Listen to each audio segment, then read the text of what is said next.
వైభవ్ సూర్యవంశీ. వైభవ్ సూర్యవంశీ గురించి ఎంత మాట్లాడినా తక్కువే. ఎందుకంటే అతను ఐపీఎల్ 2026 సీజన్లో ఏర్పాటు చేసిన విధ్వంసకర బ్యాటింగ్ గురించి ఇప్పుడు ప్రతి నోట అదే మాట. ఇప్పుడు వైభవ్ అంటేనే ఒక బ్రాండ్.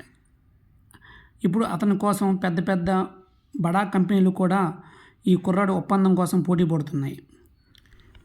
అసలు విషయం ఏమిటంటే ప్రస్తుతం వైభవ్ సూర్యవంశీ ఓడుతున్న బ్యాట్ స్పాన్సర్షిప్ ఒప్పందం విలువ కేవలం ఏడాదికి 50 లక్షల రూపాయలు మాత్రమే.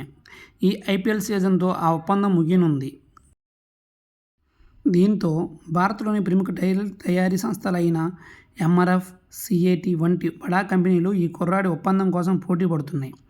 తాజా సమాచారం ప్రకారం తదుపరి బ్యాట్ ఒప్పందం కోసం వైభవ్కు ఏడాదికి 12 కోట్ల రూపాయలకు పైగా ఆఫర్లు వస్తున్నాయి. విస్మయకరమైన విషయం ఏమిటంటే ఒక ప్రముఖ అంతర్జాతీయ సంస్థ ఈ యువ సంచలనానికి ఏకంగా బ్లాంక్ చెక్ ఆఫర్ ఇచ్చిందంట. అంటే ఎంత మొత్తమైనా రాసుకోమని తమ బ్రాండ్తో ఒప్పందం చేసుకోవాలని కోరినట్లు తెలుస్తుంది. సాధారణ బ్యాట్ తయారీ సంస్థలు 5 కోట్ల వరకు మాత్రమే ఆఫర్ ఇవ్వగలవు. కాబట్టి ఈ కార్పొరేట్ రేసులో ఆ సంస్థలు వెనుకబడి ఉన్నాయి. యువ క్రికెటర్ వైభవ్ సూర్యవంశీ ప్రస్తుత బ్యాట్ స్పాన్సర్షిప్ కోసం భారీ డిమాండ్ను ఎదుర్కొంటున్నాడు.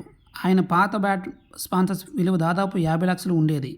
అయితే కొత్త స్పాన్సర్ల నుంచి ఏడాదికి 12 కోట్లకు పైగా ఆఫర్లు, కొన్ని అంతర్జాతీయ బ్రాండ్ల నుండి ఏకంగా బ్లాంక్ చెక్ల ఆఫర్లు వస్తున్నాయి. That is Vaibhav Suryavanshi. Vaibhav Suryavanshi brand చాలా పెరిగింది. ఒకప్పుడు సచిన్ టెండూల్కర్, విరాట్ కోహ్లీ, శుభ్మన్ గిల్, రోహిత్ శర్మ వారి కోసం బడా కంపెనీలు పోటీ పడుతూ ఉండేవి. ఇప్పుడు వైభవ్ సూర్యవంశీ కోసం పోటీ పడుతున్నాయి. అలా అని వైభవ్ సూర్యవంశీ తక్కువ వింటోడేమీ కాదు.